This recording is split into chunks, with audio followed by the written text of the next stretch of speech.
Right. Hello there, and welcome to our SUPRT Data Collection Training for the State Opioid Response 4 grant in Michigan. We are going to go ahead and get started. This training will cover SOAR 4, Support A, and Support C data collection requirements. You can register for future monthly trainings, Q&A sessions, and request personal or agency-specific trainings on our website, which is migiprainfo.org/state opioid response.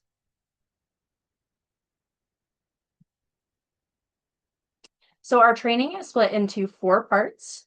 Part 1 will talk about the Support A and C implementation overview. Part 2 will be specific to Support A data collection requirements. Part 3 will talk about Support C data collection guidance. And finally, in Part 4, we'll talk about incentives for Support C 6-month reassessment and annual assessment. And with that, we'll hop into Part 1, where we'll go over an implementation overview. So a little bit about SUPRT. So SUPRT stands for SAMHSA's Unified Performance and Reporting Tool. We have a little Venn diagram here. So we'll start on the left-hand side of the Venn diagram with Support A. So Support A are completed by staff using administrative records, hence the A in Support A. It is federally required to be completed for clients receiving SOAR 4 funded services, and it utilizes existing administrative data. So this is pulling directly from the client health record or other record keeping system. There are 3 surveys for the Support A baseline, a 6-month reassessment, an annual assessment, and a record closeout. Now, on the right side of the Venn diagram, we'll talk about Support C. So the Support C is completed primarily independently by clients, except for a record management section that's completed by staff, which we'll talk about a little bit later. It is federally required to offer clients to complete the Support C assessments, but they do maintain the right to refuse to participate. And those consist of a baseline, a 6-month reassessment, and an annual assessment. These are supposed to be simplified reporting tools that enhance the consistency and quality of data, as well as reducing the burden on both clients and staff. So Support A and C are not required for prevention services, so things like overdose education and naloxone distribution or peer screenings. However, Support A and C are required for all treatment and recovery services, so things like jail-based MOUD or peer services, OUD treatment, case management, or recovery housing. This is some specific requirements for peers. So peer support and outreach is one of the unique SOAR-funded programs that does require Support A and C, despite not necessarily aligning with traditional treatment timelines. There is one exception for peers. So if a client only has one contact or service with a peer and no contact beyond that, Support A and C are not required. However, if a client has 2 or more contacts or services with a peer, then Support A and C are required. If the purpose of initially seeing a client is just a quick referral to other services or links to resources, Support A and C are not required, but any longer engagement with clients does require Support A and C. So if you have 2 or more contacts with a client, it is required. If you only have one contact or service with a peer and no contact beyond that, then Support A and C are not required. So how do you know what services are funded by the SOAR 4 grant at your agency? So SOAR 4 funded treatment and recovery services do vary by agency. So we recommend communicating with a higher level staff person at your agency to specify which services that you provide are funded by the grant.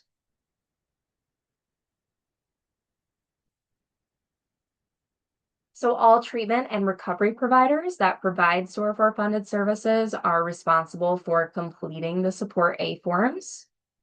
And then the Support C is a self-administered assessment that's completed primarily by clients. A caregiver or a proxy can also complete the assessment on behalf of the client if necessary. Staff are required to fill out the record management section, even if the client refuses to complete the assessment. And again, those Support C forms consist of a baseline, a reassessment, and an annual assessment. So even if the client refuses to complete the Support C, there should still be a Support C submitted with only the record management section indicating the reason why the client refused to complete the assessment. And we'll talk a little bit more about this in part 3 of our training. So Support A and C forms are entered through a Qualtrics survey web link that's available at migiprainfo.org. We have 2 different links for support, one for the Support A and then one for the Support C. Now, if you only see clients virtually, please email us at support@wayne.edu for guidance on fully virtual programs where staff cannot complete the record management section of the Support C surveys directly with the client. If required, Support A and C can be completed on paper and submitted online later. A little bit of background on data collection for the SOAR4 grant. So SOAR4 data collection began in October of 2024 using the GIPRA tools, otherwise known as the Government Performance and Results Act tools. SAMHSA announced on August 28th of 2025 that GIPRA would be replaced by Support A and C. SAMHSA changed to Support A and C on October 1st of 2025, and then Michigan transitioned as grantees were trained throughout the fall with a required start date by November 1st of 2025. If you're familiar with GIPRA, these are just some key differences between Support and the GIPRA tools.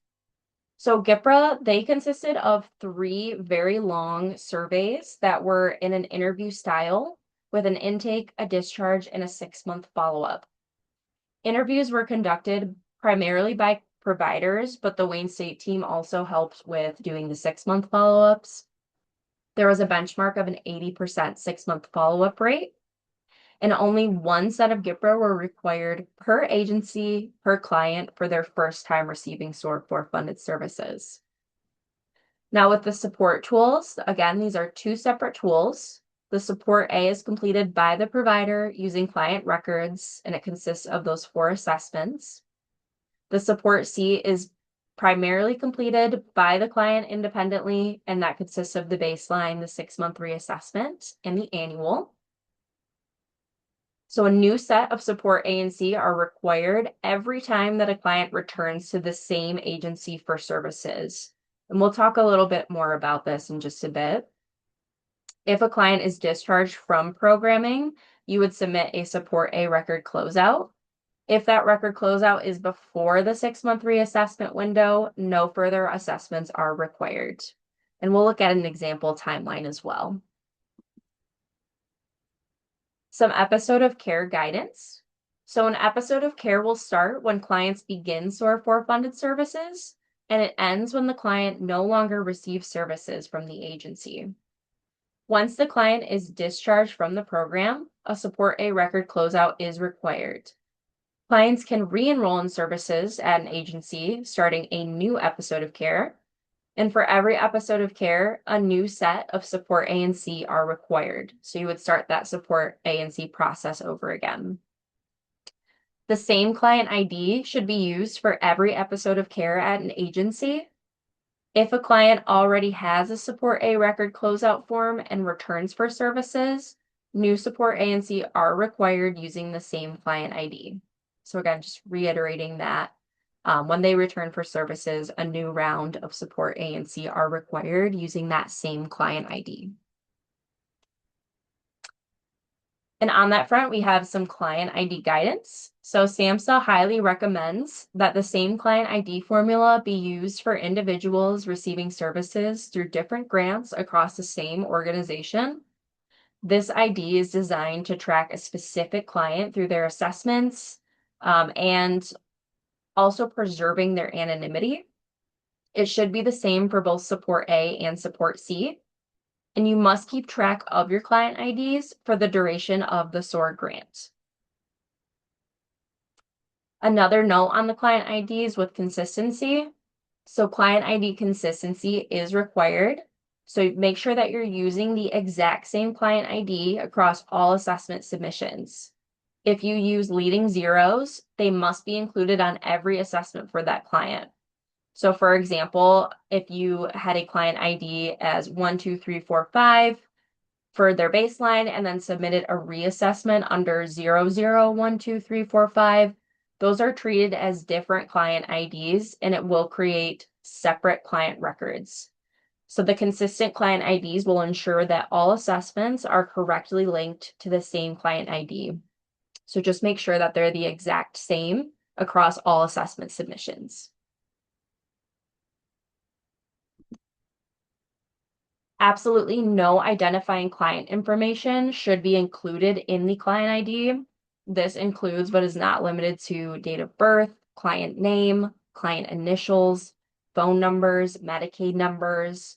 You also cannot use any special characters in the client ID.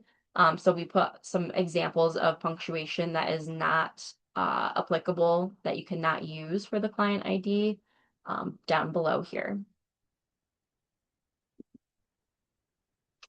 So now we're going to go through a couple examples of the Support A and the Support C timeline. And these can vary based on your programming and how long clients are receiving services. So in this example, our first service date is on October 25th of 2025. And you'll notice that their last service date is over a year later on November 25th of 2026. So we complete the Support A baseline in this example on November 1st. And the Support A baseline should be completed 30 days before or 30 days after their first service date. So that's the window of time to submit the Support A baseline. The Support C baseline must be offered to the client and completed between October 2nd and December 1st in this scenario. And that is 30 days before or 30 days after the Support A baseline is conducted. Now, 6 months later, your client is still receiving services. They have not been discharged from the program yet. So the Support A and C 6-month reassessment is due on April 30th of 2026, or 180 days after the Support A baseline. The Support A reassessment must be completed between March 31st and May 30th of 2026. And the Support C reassessment must be offered to the client and completed within that same window of time. And again, that window of time is 30 days before or 30 days after the 6-month reassessment due date. Now it's a year later, our client is still receiving services. So that annual assessment is going to be due on November 1st of 2026, or 365 days after the Support A baseline was completed. So in this example, the Support A annual must be completed between October 2nd and December 1st of 2026. The Support C annual assessment must be offered to the client and completed within that same window of time. And again, that window of time is 30 days before or 30 days after the annual assessment due date. Now, finally, their last service date is over a year later on November 25th of 2026. So we are going to complete a Support A record closeout in this example on the day of closeout, November 25th. But you have up to 30 days after they are discharged from the program to submit the Support A record closeout. So again, in this example, this is for a client that's receiving services for a year. Some record closeout guidance. So when a client stops receiving services or when they're discharged from the program, grantees should complete a Support A record closeout assessment.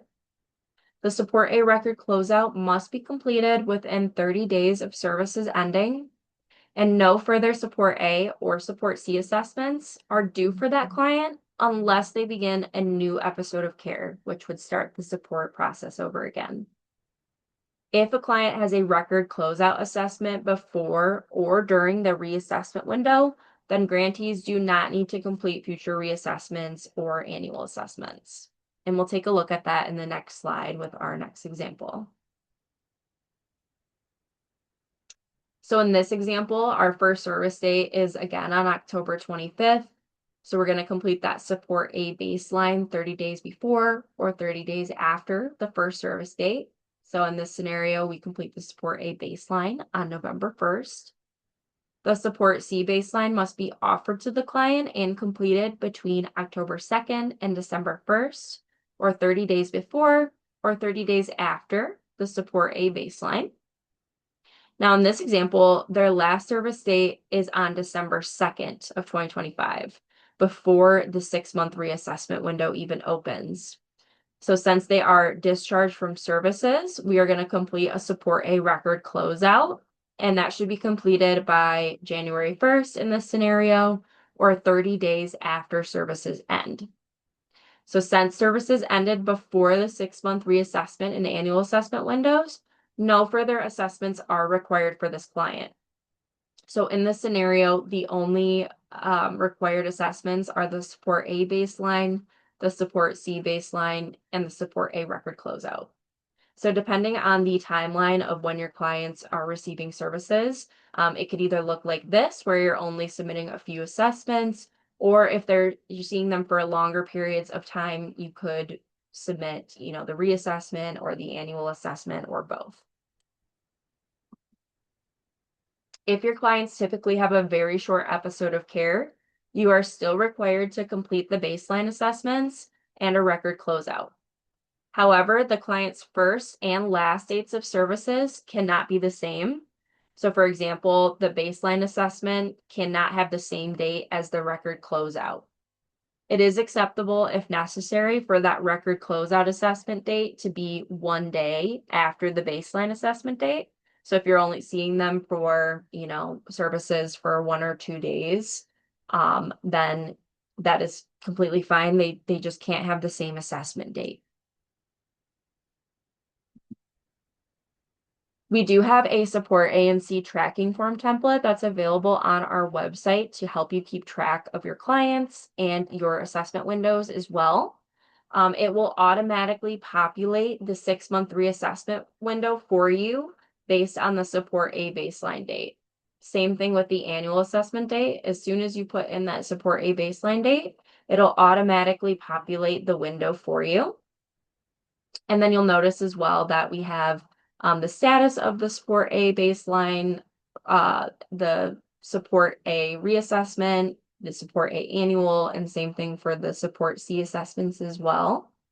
And then if the closeout date is prior to the 6-month reassessment window, it will automatically black out these cells for you. So you know that you don't need to complete a reassessment or an annual assessment for that client. So again, this is available on our website, and you can download it to use it to keep track of your clients and their assessments. Some recommendations for support A and support C baseline specifically.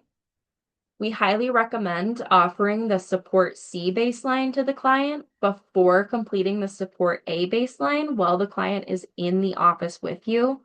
And the reason for this is that if the client declines the support C baseline, you will fill out the demographic section of the support A baseline. However, if the client agrees to complete the support C baseline, you will not need to fill out the demographic section of the support A baseline. So it'll just save you a little bit of time. If you know that they're going to complete the support C, you can skip over the demographic section in the support A. Providers must fill out the record management section, whether you are administering the assessment on paper or through the Qualtrics web link, before giving the assessment to the client to complete independently if they agree to participate in a support C assessment. And we'll have more on this in part 3. And again, if you see clients virtually, you can email us at support@wayne.edu for unique guidance regarding support C assessments.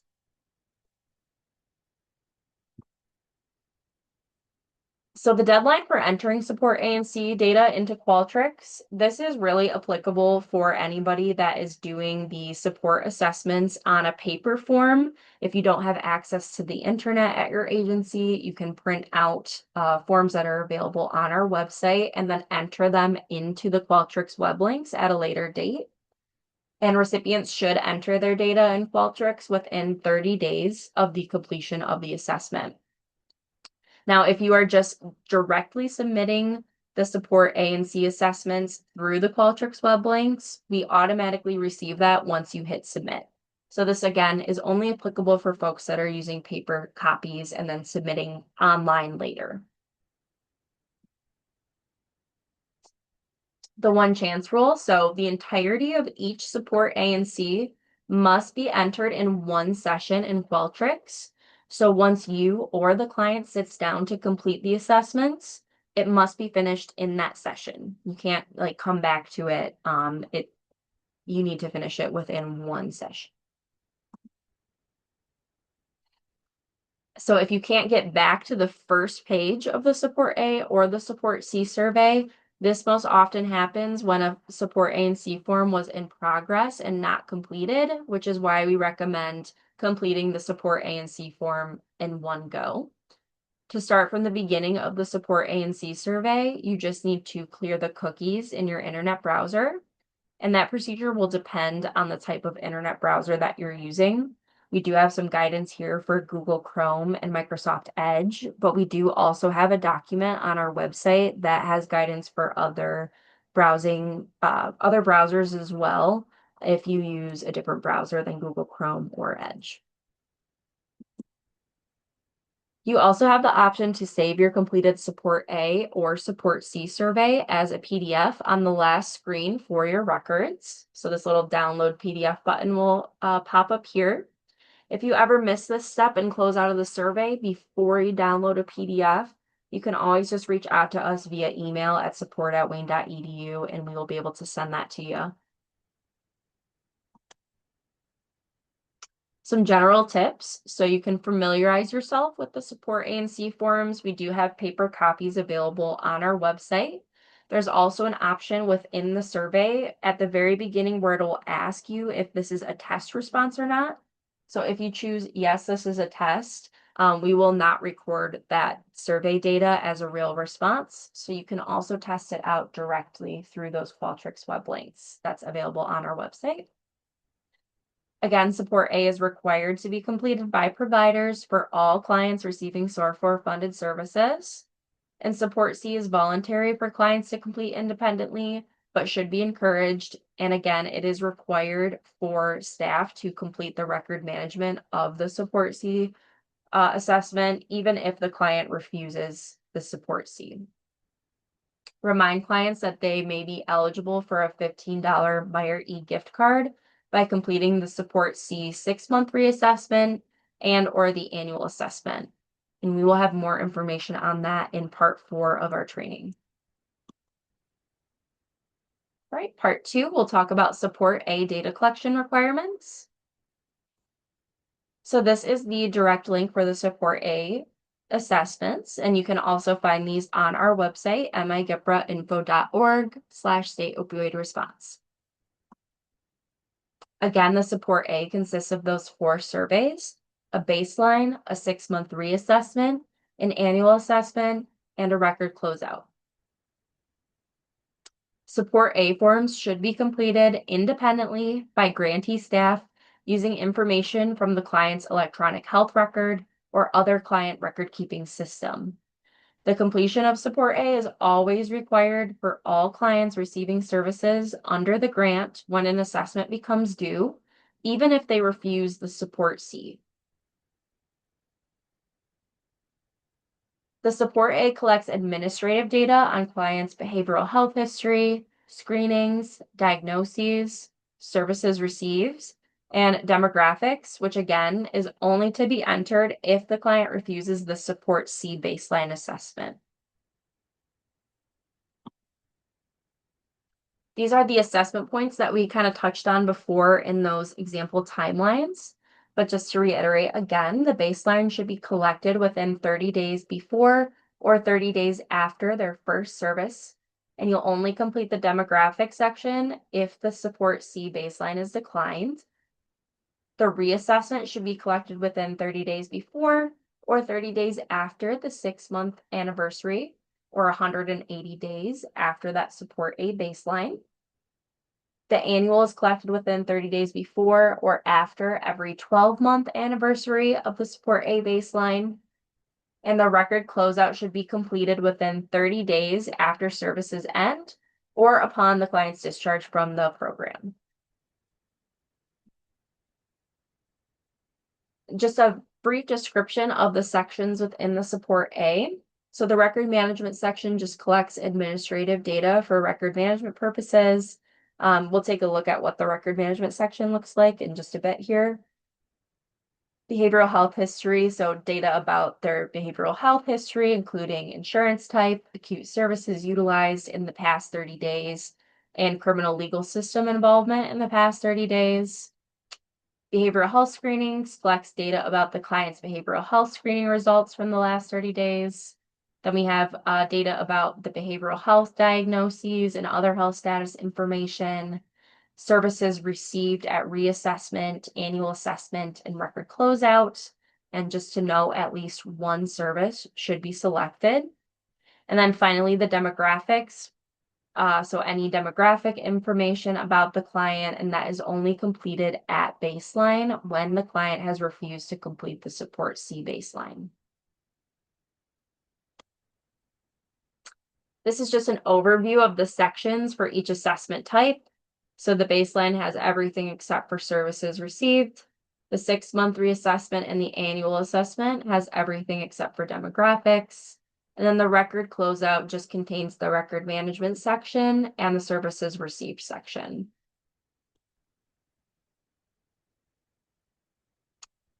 For the behavioral health screening, so if your agency does not screen for mental health disorders, you're going to select not applicable for each disorder here.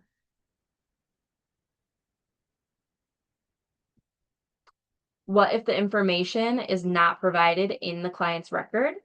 So nearly all questions have the response option, not documented in records or not documented in records using this standard. If you do not have the information in the client's electronic health record or other record keeping system, please select that option. And with that, we'll move into part 3, where we'll talk about Support C data collection guidance. Again, this is that Support C submission link that's also available on our website. And again, the Support C consists of 3 self-administered client surveys, the baseline, the 6-month reassessment, and the annual assessment. These are high estimates that SAMHSA has provided, but it likely will take the client less time.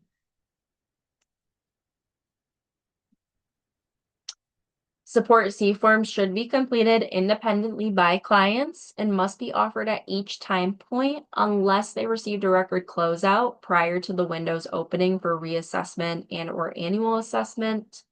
Staff must input the record management section at the beginning of the forms, even if they refuse. Support C should be strongly encouraged to be completed by clients at each assessment point while they're receiving services. And providers must offer Support C at each assessment point while receiving services. If a client declines the Support C, it will not impact their ability to receive SOAR 4 funded services.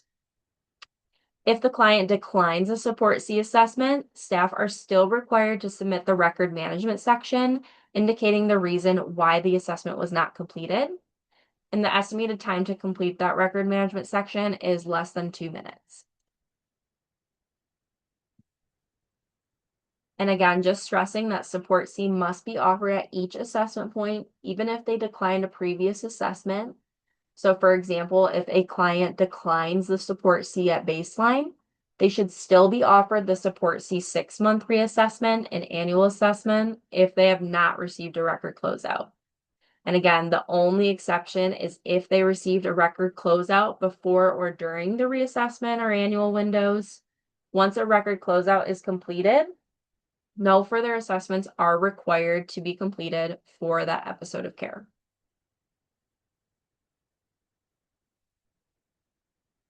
And these are the assessment points for the Support C. So again, collect within 30 days before or after the Support A baseline. Again, we recommend offering the Support C baseline before completing the Support A baseline if possible. And that is because if a client declines the Support C baseline, you will enter the demographic information for the Support A baseline. If they agree to participate in the Support C baseline, you can skip over the demographic questions. The reassessment is collected within 30 days before or 30 days after the 6-month anniversary of the Support A baseline. And again, the annual is collected within 30 days before or after every 12-month anniversary of the Support A baseline. So the same windows. The Support C section. So again, we have that record management section that's completed by grantee staff at each assessment point, even if the client refuses the Support C. And that just collects administrative details. Demographics, completed only at baseline, and it collects data on clients' race and ethnicity, sex, language, uniform service status, and disability status. Social drivers of health is completed only at baseline and 6-month reassessment, and it collects data on clients' basic needs, housing, employment, education, and transportation access. And then client reported court outcomes collects data on SAMHSA's court outcomes of recovery. So things like physical health, mental health, substance use, finances, community support, quality of life, and personal program goal domains. And this is why the Support C should be encouraged to be completed by clients, because we can collect some really great data from clients with this tool that could make a difference. This is just an overview of the Support C sections. So you'll notice the baseline includes all sections. The 6-month reassessment includes everything but demographics. Then the annual assessment just consists of the record management section completed by grantee staff and the client reported core outcomes. So participation in Support C is voluntary, although it should be encouraged. Declining a Support C assessment does not impact client eligibility for services funded through the SOAR 4 grant. There is a consent form for each Support C assessment that clients will read over to ensure that they understand the purpose, their ability to skip questions, and the estimated time to complete the assessment. Even if a client previously declines a baseline, clients will be asked to participate again if they're still receiving services at the reassessment window or the annual assessment window. Some guidance for providers if a client declines the Support C. So again, if a client chooses not to complete a Support C assessment, grantee staff must still complete the record management section, indicating the reason that the assessment was not completed. So this is what that record management section looks like. At first it'll ask if this is a test response. So if you are just testing out the survey, you would select yes, this is a test, and the survey will not be recorded. If it is a real response, you will select no, this is not a test. The survey will be recorded. So it's very important to choose the correct one there. And then we have the client ID. So you'll enter the client ID, your name, and your email, just in case we have any questions about the submissions and need to reach out to you. And then you'll also select your agency from the drop-down list as well. If you are an agency within a PIHP region, you will select the region that you work in, so regions 1 through 10. If you are with ITC, ITC-NAS, MDOC peers, MOpen, or Saginaw Chippewa Indian Tribe, it's going to skip over the PIHP question and it will just go to the assessment type. Most agencies are going to be within a PIHP region. Then it's going to ask you for the assessment type. So you'll choose whether it's a baseline, a reassessment, or an annual assessment. And then it's going to ask, was this assessment conducted with the client or caregiver? So if the client is completing the assessment, you'll choose yes, client. If a caregiver or proxy is completing the assessment on behalf of the client, you'll choose yes, caregiver or proxy. If the client declines to participate in the Support C, you will select no.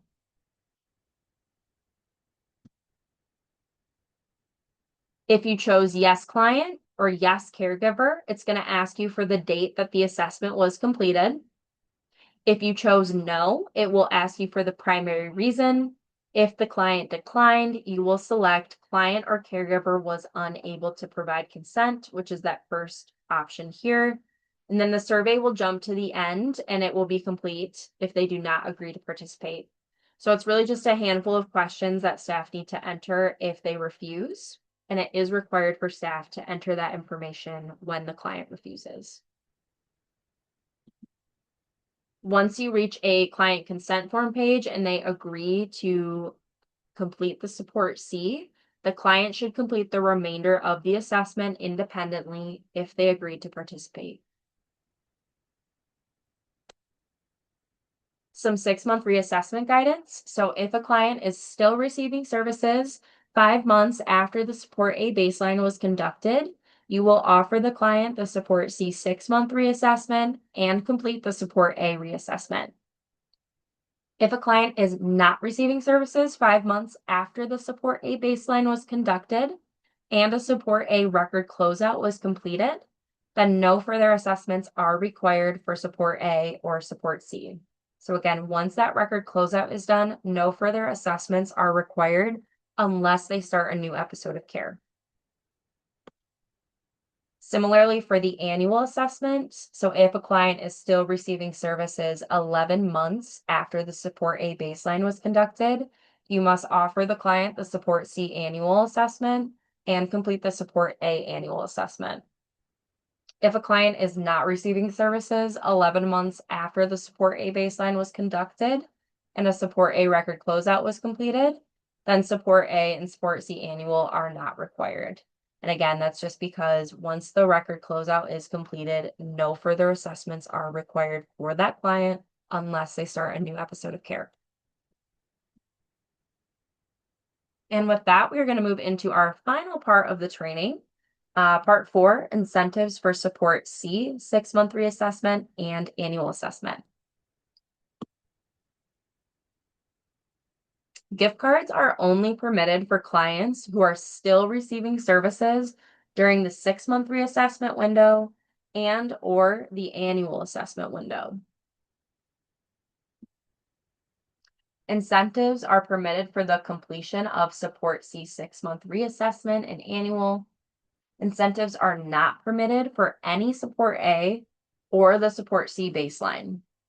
Clients will receive a $15 Meyer e-gift card for completing each assessment and submitting their contact information through the client gift card consent form survey.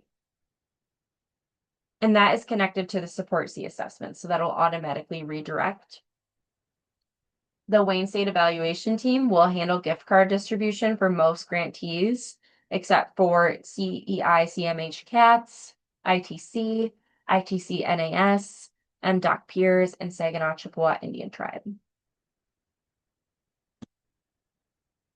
If you know of any barriers for our team to contact your clients for gift cards, let us know via email, again, at support@wayne.edu, and we can work out some unique processes to ensure that clients are still able to receive those gift cards. So some examples of that is if a client is incarcerated, providers can obtain PDF or paper copies of gift cards and place them with the client's belongings, ensuring that they receive it upon release. Or another example, if a client does not have a phone number or email address, you can let us know so we can collaborate on an alternative gift card distribution process. Gift cards will not be provided for the following scenarios.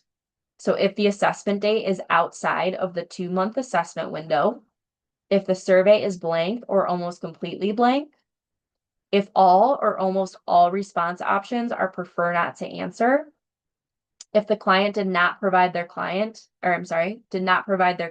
information in the client gift card consent form survey, or if there is no Support A baseline assessment on file for the client, which is needed to verify that the assessment was completed within the required 2-month assessment window.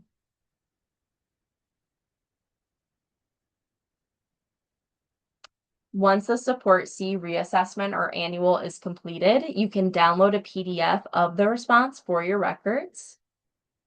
And you'll see it right here in the screenshot. That's where you can download the PDF. And then at the top here, if you click where it says click here to be redirected to the client gift card consent form, and that's where clients can input their client contact information so we can contact them with the gift card if they meet all of the requirements. Unless you are with CEI, CMH CATS, ITC, ITC NAS, MDOC Recovery Coaches, or Saginaw Chippewa Indian Tribe, you will click the arrow to advance to the next page. So for most folks, you're going to click this arrow. Clients will read the consent form. So this is the consent here, just asking how they get the gift card, how we store their contact information, and client consent, as well as the contact information for our evaluation project director and data coordinator, Danielle Hicks, if there's any questions. Then we have them complete the reCAPTCHA verification. And then finally, they confirm whether they do or do not consent to providing contact information to receive the gift card. If they consent to providing contact information, they will choose the contact methods, so ways in which our team can contact them, whether that is through text, phone calls, or emails. They will also select their preferred contact method, so only one option there. They will provide their contact information, so first and last name, phone number, email address. And then finally, they're also going to add the name of the agency that they're completing the survey for.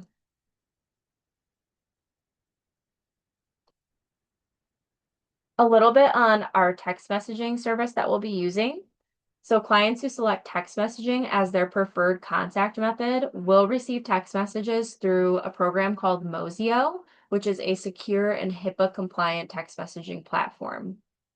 Mozio uses standard SMS text messaging, so participants can receive texts on their existing phone. There's no app to download for them. It will just go directly to their phone number.